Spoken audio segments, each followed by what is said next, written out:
Cuando se habla del infierno, hay muchas personas que hablan sobre este asunto en base a una idea mental que ellos tienen.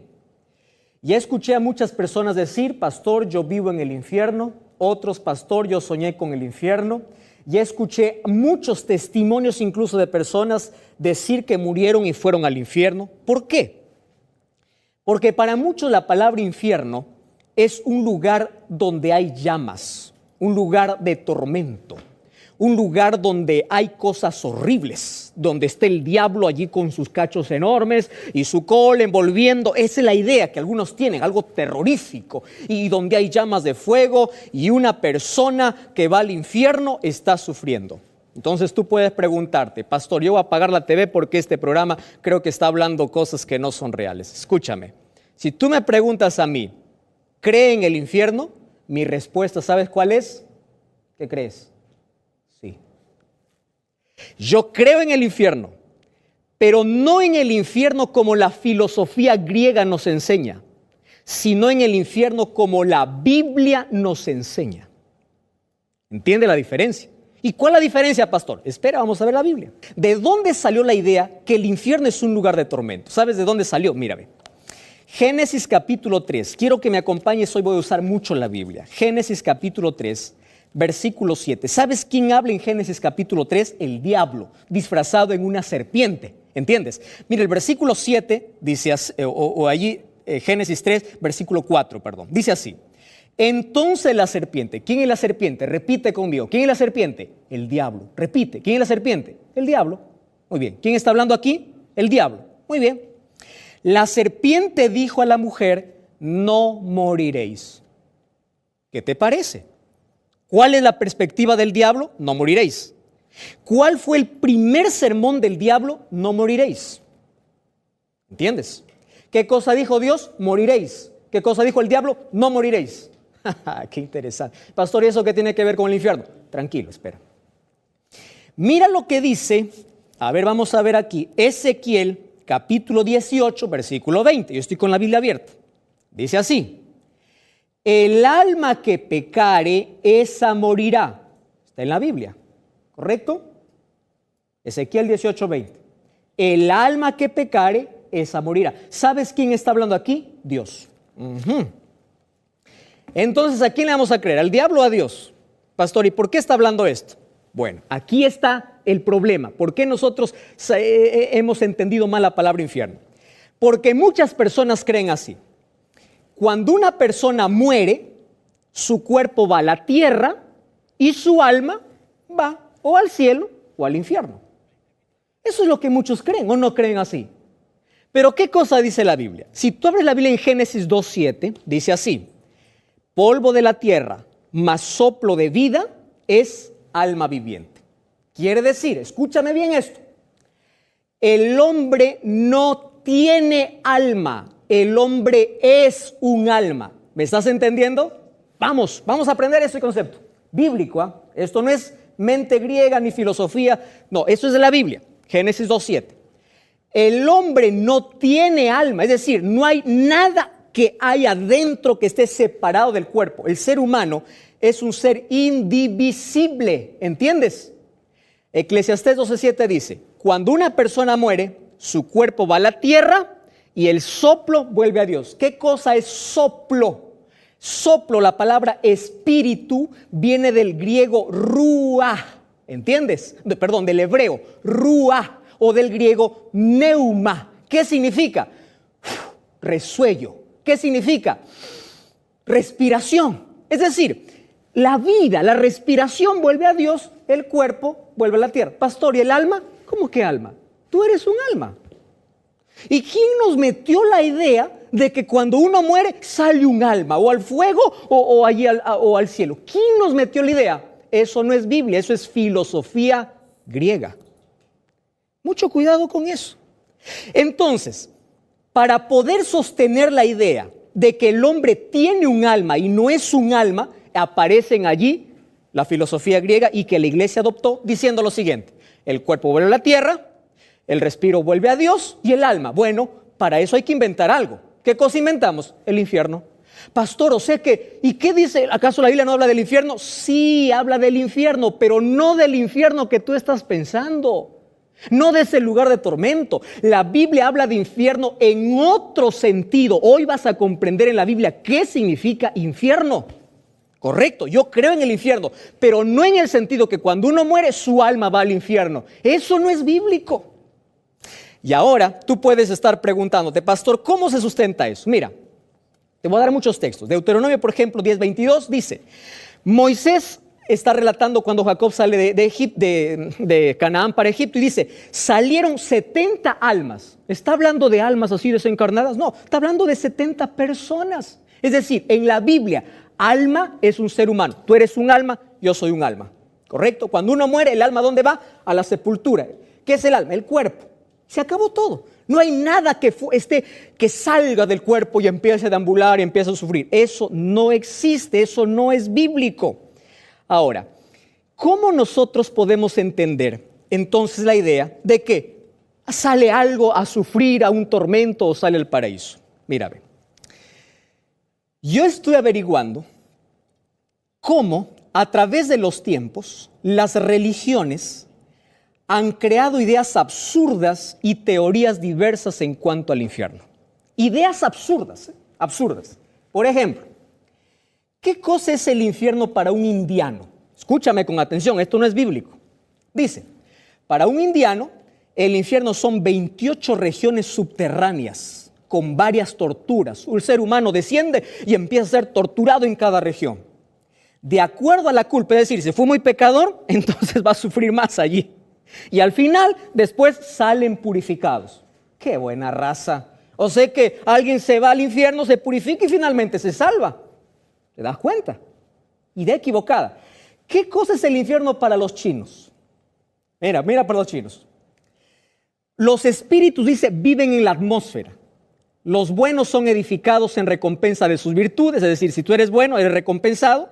Y los malos son castigados. ¿Cómo son castigados? Son olvidados. Es decir, son descuidados en los sacrificios funerales y al final terminan muriendo. ¿Por qué? Porque sus almas, dice, están por allí, por la atmósfera. ¿Qué es el infierno para un musulmano?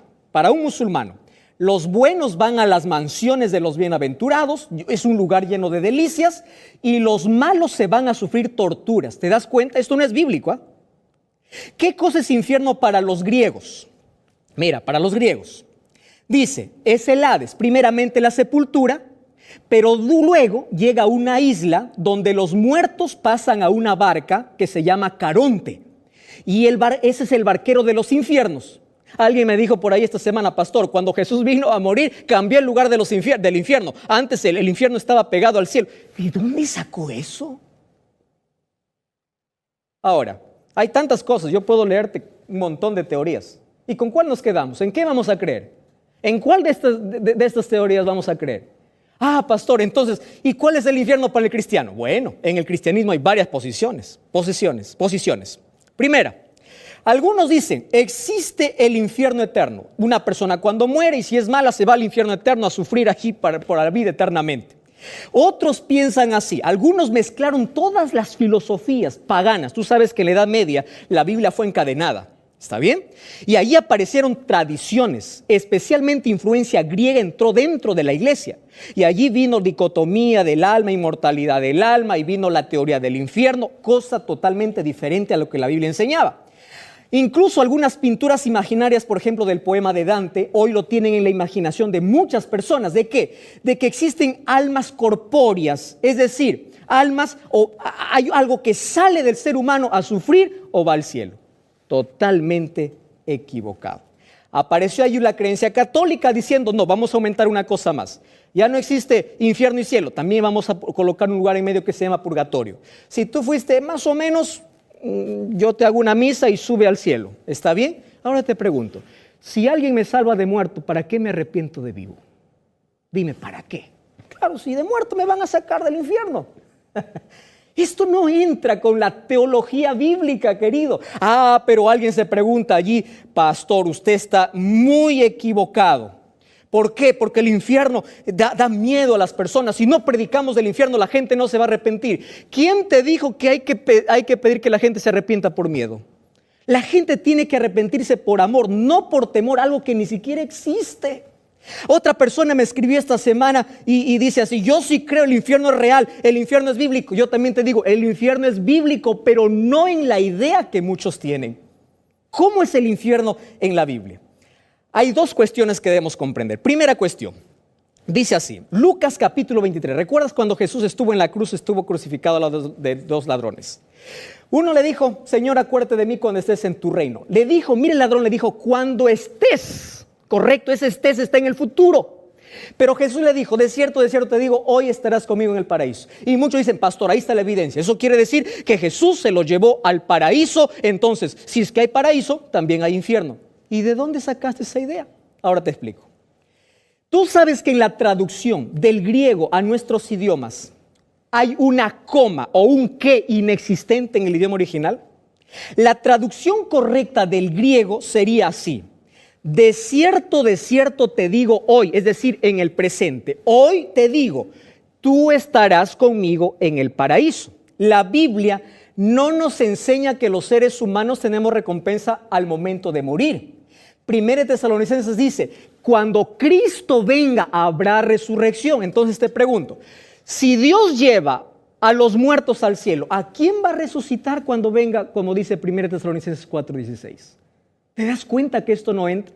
Entonces, si tú ya entendiste este texto, hasta el credo católico dice: el que ha de venir a juzgar a los vivos y a los muertos, ¿acaso no dice eso? Quiere decir que el muerto está en su tumba, no está en el cielo, no está en el infierno. Cristo va a venir para dar su recompensa a cada uno. Ahora, alguien por allí se pregunta y dice: no, pastor, yo tengo ahora todo, voy a derribar todo lo que usted está hablando. Jesús contó una parábola. ¿Te acuerdas de esa parábola? Yo lo tengo acá. Lucas capítulo 16, Jesús contó una parábola del rico y Lázaro. Muchos dicen: aquí está el infierno lugar de tormento. Muy bien. Antes quiero decirte algo. ¿Tú sabías que el libro de Juan 20:17 demuestra que Jesús no se llevó al ladrón al cielo? ¿Sabes por qué? Porque en Juan 20:17 dice: cuando María quiso tocar a Jesús, Jesús le dijo: espera, no me toques, todavía no he subido al cielo. Entonces, si no subió al cielo, no llevó a ningún ladrón. El ladrón está en la tierra descansando hasta que Cristo regrese para recibir su recompensa. Entonces, vamos al asunto del rico y Lázaro, porque esta es una historia interesante. Tú puedes leer tu Biblia allí en casa, Lucas capítulo 16, versículo 19 en adelante. Y allí te voy a contar la historia porque no voy a tener tiempo. Aquí estoy con el tiempo limitado. Donde habla acerca de que un rico y un mendigo un día murieron y fueron a la tumba. Pero ahí en la tumba se invirtieron las cosas. Dice, el rico fue a sufrir y el mendigo fue, dice, al reino eterno, y el otro fue a sufrir al infierno. ¿Correcto? Esa es la idea. Entonces uno está atormentado y le dice: por favor, quiero que mandes a ese mendigo que pueda mojar mi lengua, porque aquí me estoy muriendo. Por favor, que alguien vaya a predicar a mi familia. Estoy resumiendo la historia. Y muchos dicen: aquí está, Jesús lo dijo. Muy bien. Vamos a descifrar esto. Mira, aquí anoté algunas cosas interesantes. Las parábolas de Jesús deben entenderse en el contexto en el cual Él está hablando. Es decir,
las parábolas tenían un propósito y nosotros tenemos que descubrir el propósito.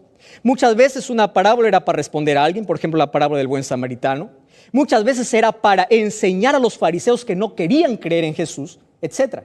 Ahora, Yo te voy a decir por qué Jesús no está hablando del infierno como un lugar de tormento. Primero, porque Jesús conocía la Torá. Jesús conocía el Antiguo Testamento.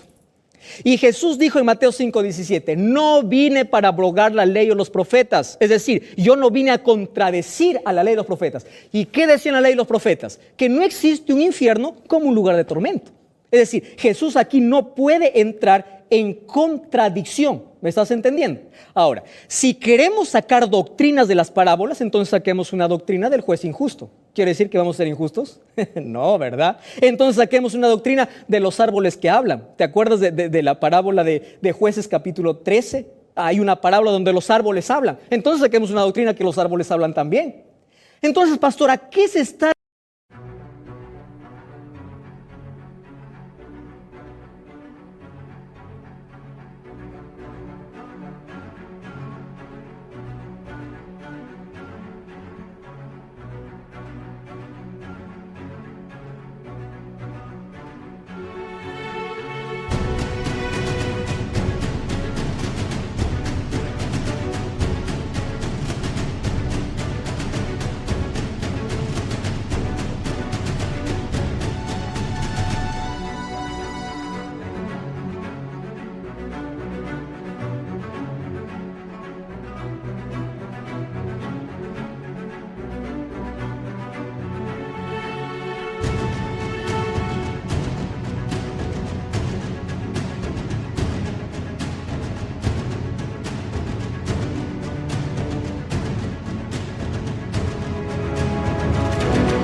refiriendo Jesús aquí?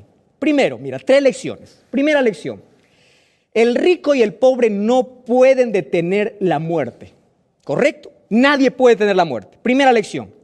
Solo que hay un detalle. Aquí Jesús cuenta que allí se invierten las cosas en la sepultura. ¿Por qué contó esto? Mira este detalle. Dice, el rico llama a Abraham para que moje su lengua. Es decir, el rico aún estando en la tumba no cambia. Mira, quiero que entiendas algo. El que murió en pecado, resucitará en pecado. A nadie le cambian cuando está muerto, porque las decisiones se toman de vivo.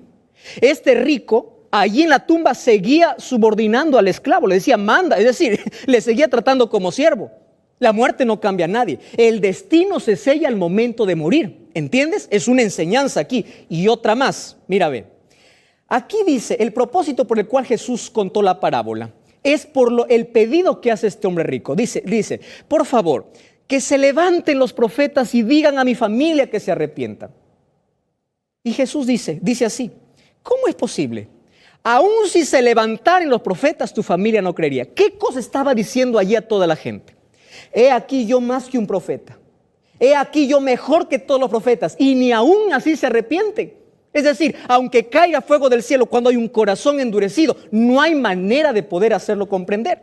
Ahora puedes decir, no, pastor, no me convence. Entonces tienes que darme 3 respuestas. Primera pregunta te voy a hacer. ¿Cuál es el seno de Abraham? Porque la Biblia habla que hay un seno de Abraham allí en esa parábola. Si queremos tomarlo de manera literal. La Biblia no dice no nos habla de ningún seno de Abraham. Es más, en Hebreos 11 dice que Abraham está esperando su recompensa aquí en la tierra. ¿Hasta cuándo? Cuando Cristo regresa. Entonces, la Biblia no me habla de un seno de Abraham. No existe ese seno de Abraham. Número 2. ¿Quiere decir que el infierno y el cielo están pegados? Porque aquí dice que los dos conversan. El uno conversa, mira, me estoy quemando. ¿Tú crees que el cielo está tan cerca del infierno donde ahí los justos están mirando, ay, pobres, cómo se quema? Mira, mi tío se está quemando, mi papá se está quemando, tío, ¿cómo estás? ¿Eso entra en tu lógica? Porque aquí, si queremos ver si eso es el infierno, entonces dice que ellos están allí conversando, ¿verdad? Ahora, si son almas desencarnadas, aquí dice que estas almas tienen sed, tienen hambre, porque le manda para que le moje su lengua. Entonces quiere decir que no está hablando del infierno. Jesús está tomando esta historia, una historia familiar para todos. ¿Por qué? Porque quería dar otras lecciones importantes. Ahora, pastor, ¿y qué significa infierno en la Biblia? Hay 4 palabras para infierno. Primera palabra, Sheol. ¿Qué significa Sheol? Cuando tú veas en el Antiguo Testamento la palabra Sheol, es infierno, ¿correcto? ¿Y qué significa infierno? Sepultura, lugar de los muertos. Una palabra griega, Hades. ¿Qué significa Hades en la Biblia? Lugar de los muertos. Cuando alguien te pregunte y diga, ¿existe el infierno? Tú dile, sí existe el infierno. ¿Qué es el infierno? La sepultura. Pastor, entonces, ¿para qué vino Cristo? Yo me estoy arrepintiendo porque no quiero perecer en el infierno. Cristo vino para darte vida eterna. Cristo vino para salvarte de la muerte eterna, del juicio ejecutivo. Cuando, después de los 1000 años, ¿te acuerdas en programas anteriores? Cuando Cristo regrese será destruido el pecado, el diablo y todos los impíos. Jesús vino a darte vida. Juan 3:16, Lucas 19:10. Eso es lo que menciona. Jesús vino para eso, para que vivas, porque tú y yo estamos condenados a la muerte. Ahora, hay otras dos palabras. Por ejemplo, la palabra Gehenna, que es en hebreo es Geinón. ¿Qué significa Geinón? Es un montículo que está en Jerusalén, donde siempre se quemaba basura. Incluso allí se quemaban, dice, cadáveres de animales y de mendigos. La familia no reclamaba, ahí los quemaba. Y siempre había fuego, fuego, fuego. Por eso es que la Biblia emplea la impresión Gehenna para decir fuego eterno. ¿Por qué? Haciendo mención a este montículo que había allí en Jerusalén. Cuando la Biblia habla acerca de infierno, no está hablando de un lugar de tormento. No, está hablando de la sepultura. Ahora, si las personas cuando mueren van al infierno y van al paraíso, ¿para qué va a venir Jesús? ¿A resucitar a quién? ¿Dónde quedaría lo que dice allí a Pablo? Los muertos en Cristo resucitarán primero. Querido, es momento de poder abrir la Biblia. Pastor, ¿quiere decir que Dios no va a castigar a nadie? ¿Quién dice que no? Si tú lees el libro de Apocalipsis capítulo 20, dice que los malos, los impíos, irán a morir junto con el diablo. No porque Dios quiso matarlos, sino porque ellos se aferraron al pecado. Y Dios viene para destruir el pecado. Entonces, quítate de la cabeza la idea de que una persona cuando muere vaya a un tormento, va a un lugar de sufrimiento. No, querido. La Biblia es clara al respecto. Hay mucha filosofía griega predicándose en los púlpitos en lugar de ir a la Biblia, a los idiomas originales para investigar, para averiguar, para saber de qué se trata. ¿Sabes qué cosa dice un diccionario? Yo quedé sorprendido. Mira lo que dice un diccionario no cristiano. Mira lo que dice acerca del infierno. El infierno es un lugar subterráneo donde están las almas de los muertos, es decir, donde está el cuerpo de los muertos. Pero según la Iglesia Católica, es un lugar de suplicio. Es decir, ¿según qué? ¿Según la Iglesia o según la Biblia? Querido, yo quiero que tú tomes una decisión. Yo sé que pueden haber muchas preguntas allí en este momento. Yo quisiera seguir hablándote. Yo no tengo más tiempo para hablarte hoy, pero yo te voy a hacer una invitación hoy. Abre la Biblia. Lee la Biblia. Lee el contexto de la Biblia. Lee el propósito. Cada vez que tú encuentres una palabra y no entiendas, averigua, investiga, anda a un diccionario bíblico. Empieza a buscar comentarios, empieza a leer el contexto, ve Jesús a quién dijo, por qué lo dijo, cuál es el propósito. Y empieza a comparar con otros textos de la Biblia. ¿Sabes qué cosas hacían los bereanos? Averiguaban, investigaban, se sumergían en la palabra de Dios. No se dejaban llevar por lo que alguien dice. Lee la palabra de Dios. La palabra de Dios te saca de la oscuridad, te saca de la esclavitud. Y ahora quiero orar contigo. ¿Me permites? Cierra tus ojos allí donde estás. Querido Dios, tu palabra es sorprendente porque nos puede sacar de la oscuridad, de la esclavitud, nos puede sacar del error. Y hoy a través de ella comprendí que muchas veces podemos guiarnos por pensamientos y filosofías humanas antes que por tu palabra. Ayúdame a pegarme a lo que tú dices, no a lo que los demás creen. Ayúdame a estudiar tu palabra. Ayúdame a creer en la recompensa que tú darás a los redimidos. Yo no quiero formar parte de los impíos que se van a quemar al final cuando venga el juicio ejecutivo. Yo quiero formar parte de los redimidos que van al cielo para vivir contigo por la eternidad. En el nombre de Jesús. Como cada semana, te invito a buscar una iglesia adventista. Este sábado te espero allí. Recuerda, la verdad te da libertad y te prepara para la eternidad.